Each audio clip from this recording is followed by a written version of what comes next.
ఎందుకమ్మా నీకు అంత ఆతృత? అడిగానమ్మా. వాళ్ళది సాల్వ రాజ్యమట. వారి తల్లిదండ్రులు తోమసేన మహారాజు, సైబిలి మహారాణి. మహారాజులేనా?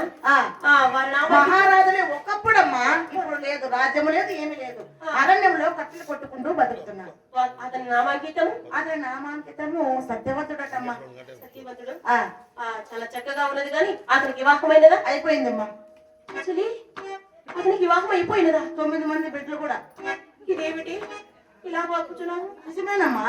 నిజమగానా? అతడే చెప్పాడు. అవునా? నిజమేనమ్మా.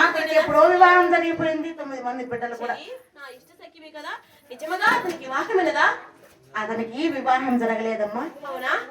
అలాగైనా అరణ్య ముందు కట్టెలు కొట్టుకుంటూ బతుకుతున్నారు. సరే కానీ మన రాజ్యములకు వెళ్ళదాము.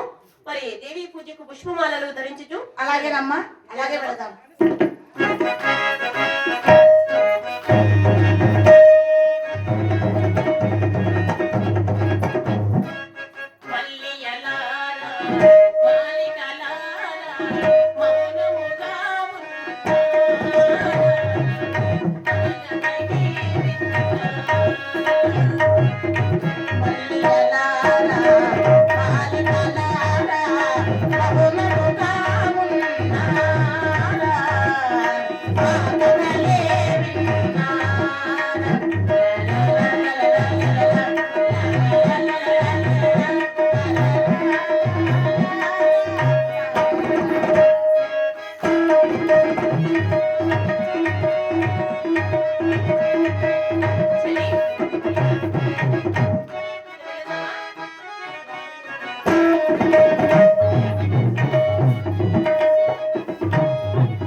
ప్రియురాలిచి కుర్పబడిన ఈ హారం ఎంత మనోహరముగా ఉన్నది. నా వాసన ఇచ్చిన వారం ఎంత వాసన వస్తా ఉందో. ఓ ప్రియురాలా, ఓ దేవరాలా, ఓ ప్రియురాలా, ఓ దేవరాలా, పలుకవేలనే ఓ ప్రియురాలా.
మిత్రమా, అన్నయ్యా, ఈ పొలమాల